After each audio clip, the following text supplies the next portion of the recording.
Nós vamos falar agora a respeito dos casos que estão sendo investigados no presídio de Altos. Na penitenciária de Altos, presos foram infectados por uma misteriosa doença. Foram contaminados por algo que não se sabe o que é. Vamos ao vivo com a Gorete Santos, ela tem detalhes para nós e fala ao Jornal do Piauí. Gorete. Pois é, Joelson, é um episódio que tem intrigado e que já provocou a morte de 6 detentos. Outros 7 continuam internados. Alguns exames cadavéricos já foram realizados na tentativa justamente de buscar uma resposta para essa infecção tão grave lá na cadeia pública de Altos. A gente vai conversar, portanto, agora com o diretor da Polícia Técnico-Científica aqui do estado do Piauí, doutor Antônio Nunes, trazendo para a gente, inicialmente, as possibilidades que estão sendo adotadas por vocês nesses casos. Doutor Antônio Nunes, boa tarde. Boa tarde. Do primeiro dia, né, quando aconteceram os fatos, ainda nos hospitais, um colega da saúde me ligou, né, que estava à frente disso, né. Nos perguntou se esse tipo de exame é feito no Piauí, e eu disse que não, porque o nosso IML ainda não tem laboratório montado, né? Mas que nós temos gente capaz, né? Nós temos peritos aqui que já fizeram esses exames fora daqui, até por 1 ano, 2 anos, pela Força Nacional. Então, assim, a gente tem a expertise, nós estamos acostumados com isso, próprios médicos legistas também, mas não temos esse laboratório. E também no Piauí, eu já andei em alguns locais, às vezes faz um exame ou outro, mas, em geral, esse tipo de pesquisa não é o foco das universidades e outros órgãos, né? Então, teria que mandar o material para fora. Mas que, se isso chegasse à perícia depois, seria importante que tomasse providências naquele momento para que a gente pudesse agir depois. Eu pedi que fosse que ele orientasse o pessoal do hospital, que coletasse sangue e urina que em quantidade suficiente para isso. Independente de a gente falar isso ou não, é praxe dos hospitais coletar isso, com as finalidades diagnósticas mesmo para tratar o paciente. Só que seria para aguardar um pouco, talvez, para isso. Eu tenho conhecimento, segundo já me foi informado por alguns órgãos, né, que esse material teria ido para o LACEN e que alguns exames foram feitos lá, né. O promotor me ligou hoje, a perícia já recebeu alguns cadáveres, né, eu tenho que checar tudo que foi feito lá, o que foi coletado, mas mais importante do que aquilo que foi coletado nos cadáveres é aquilo que foi coletado no hospital. Porque, às vezes, quando o cadáver chega, já passou tanto tempo que já não há mais aquela droga condição de dosar aquela droga no sangue, ou até mesmo procurar no fígado ou em outros locais, tá? E, mesmo assim, tem os vivos também que foram afetados por alguma coisa e que também foi coletado material, né? Então, assim, o Ministério Público nos procurou, a gente solicitou acesso a tudo que foi feito até agora, e ficou de ser enviado para o nosso e-mail todos os prontuários, né, e exame de tudo que foi feito até agora. Nós vamos nos debruçar sobre eles, tá?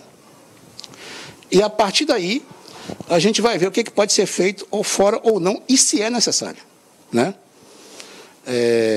Em geral, nesse tipo de coisa, numa penitenciária fechada dessa aí, você vai investigar algumas coisas, uma delas, tá? Fonte de água, né? Se tem alguma coisa lá, minérios, né? Algas, vegetais, enfim. Gás, tem tipo de gases também que podem afetar algumas coisas. Em termos de contato, você pode pensar nos inseticidas em geral, né? Organofosforado, carbamato, piretroide, enfim, uma série de tipos que existem dependendo de cada local. Você pode pensar, tá, em outra situação qualquer infecciosa, doenças que são transmitidas por animais, roedores, enfim. É uma série de coisas. Você tem que delimitar o que você quer na hora de fazer um toxicológico, né, com finalidade forense. Então, assim, por não.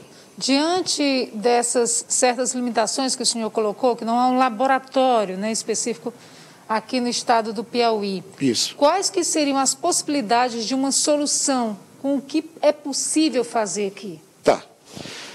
Então, assim, com base no que a gente vai avaliar hoje, a gente deve ter até recebido, é capaz de estar no e-mail já. Eu vou avaliar os prontuários, ver lá o que a gente vê, o que foi feito, e com base em alguns relatos que a gente já tem, alguma coisa eu não estou dizendo, tá? Porque já me relataram, porque são relatos que eu ouço de todo lado e pode não se confirmar, tá?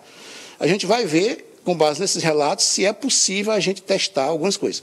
Toxicológico, eu não posso pedir toxicológico.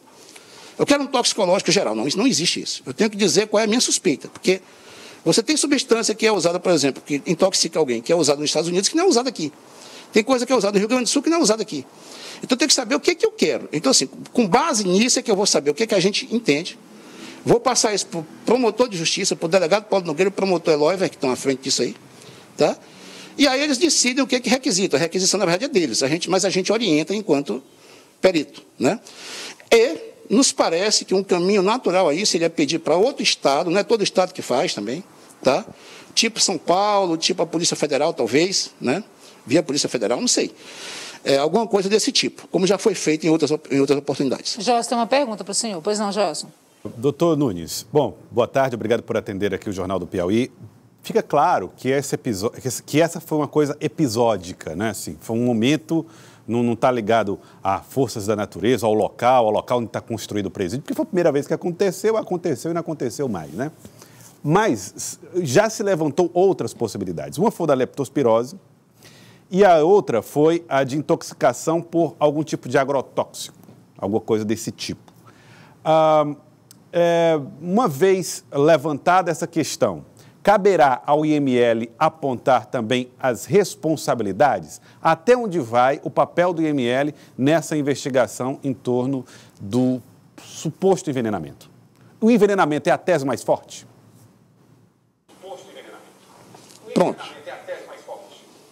Pronto. Na verdade, assim, a tese mais forte nós não temos ainda, como ele disse. Eu vou me debruçar sobre os papéis hoje, né? Mas a nível de perícia, né, o que é que cabe a gente, tá? A gente vai examinar o que é que tem nesses cadáveres, o que é que tem nos vivos, olhar os prontuários, sinais e sintomas, porque dependendo do que ocorreu, tem sinais e sintomas diferentes, tá? O que é que foi dosado, né?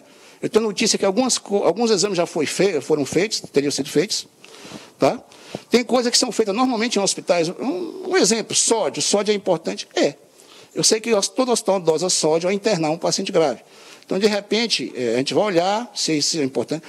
Talvez tenha sido dosado também sobre que foi dosado com colinesterase. É costume se fazer isso também nesses casos. Em alguns locais, sim, né?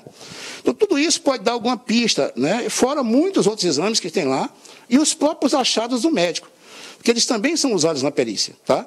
Eles têm fé pública. Quando eles escrevem ali, médico, enfermeiro e tal, escrevem, aquilo tudo é usado na perícia também, mais o corpo, tá?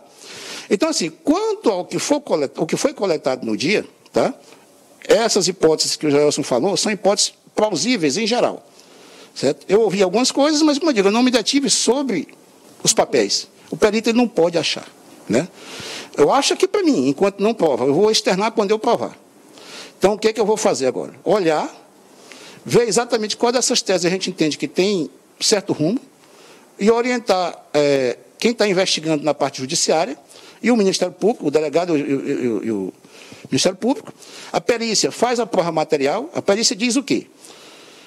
Foi tal substância, certo? Às vezes que não foi, se for perguntado se é ela ou não. Foi, é capaz de causar o óbito, foi ela que causou ou não. Ela que causou esses sintomas ou não. Às vezes até de onde veio, dependendo do que foi pedido, né?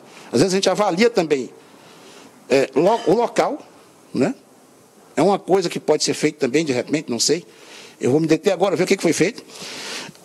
Após tudo isso, a gente diz, dessa forma, morreu por isso, ou teve isso, e no local tinha isto ou não, certo? Uma vez que você diga o que ocorreu, aí vai caber ao delegado e ao Ministério Público as responsabilidades. Muito obrigada, doutor Antônio Nunes, pelas informações aqui ao Jornal do Piauí, ele que é diretor da Polícia Técnico-Científica, trazendo, portanto, Joelson, né, os desdobramentos que podem vir nesses exames que estão sendo realizados nos detentos que morreram por essa suposta infecção lá na cadeia pública de Altos. Joelson. Está aí Gorete Santos trazendo as informações. Gorete, inclusive, está chegando aqui dúvidas de pessoas ligadas aos familiares dos presos com uma questão, uma dúvida agora, não sei se você vai poder me ajudar ainda, Gorete Santos, com a ajuda do doutor Tony Nunes, claro. Se tem como fazer a exumação dos corpos das pessoas que já foram sepultadas. E aí uma mãe até diz, olha, é possível observar outros sinais além de envenenamento, como, por exemplo, sinais de tortura nesses exames? Está prevista exumação, doutor? Por exemplo, sinais de tortura nesses exames? Está prevista exumação, doutor? Posso responder já? Sim, por favor.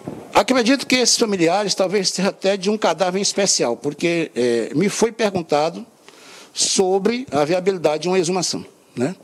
De um que não teria passado pelo IML, né? Tá certo? Até para eu dar essa resposta, eu tenho que verificar o prontuário dessa pessoa que morreu, para ver o que foi feito ou não, e o que é viável fazer numa exumação. Vamos lá. A nível de sangue, dependendo do tempo, fígado, etc., dependendo do tempo, ou do que foi feito nele, às vezes foi formalizado, foi embalsamado, enfim, pode ser que não tenha nenhuma viabilidade para fazer exumação a nível de interesse de diagnóstico, tá? Mas pode haver, né? Enfim. Dependendo das substâncias, não estou dizendo que é a do caso, tem casos que a gente consegue em fígado, em sangue, no olho, certo? Em urina, no cabelo até. Pode ser que tenha alguma viabilidade ou não, a depender de que possíveis substâncias. Isso envolve a pesquisa do que eu vou ler hoje, os exames que foram feitos do prontuário. Mas, em qualquer caso, tratando-se de suspeita de tortura, aí quem vai apresentar essa suspeita não é a perícia não faz esse juízo de se há essa suspeita ou não fora do âmbito pericial. Cabe ao Ministério Público, ao delegado de Polícia Civil que preside o inquérito, tá? Suspeitar ou não. Em suspeitas desse tipo, tá? Em que haja possíveis lesões, estou falando em tese, não estou dizendo que tem, que eu nem vi nada sobre isso ainda. É possível se verificar alguma coisa em exumação, sim. Tá? E, no geral, a gente acredita que pode ser realmente que tenha algum norte mais palpável após a avaliação do prontuário. Muito obrigada mais uma vez, doutor Antônio Nunes, pelas informações prestadas. Joss, falava dessa questão das suspeitas, né? Inclusive, havia inicialmente a suspeita que essa infecção tivesse sido provocada por alguma substância na água, e ontem surgiu essa outra possibilidade, essa outra hipótese, que seria, na verdade, de uma substância utilizada na desinfecção da cadeia pública de Altos. Vamos aguardar. Não deve, na verdade, ser algo muito rápido para se trazer essas constatações fiéis. Joelson?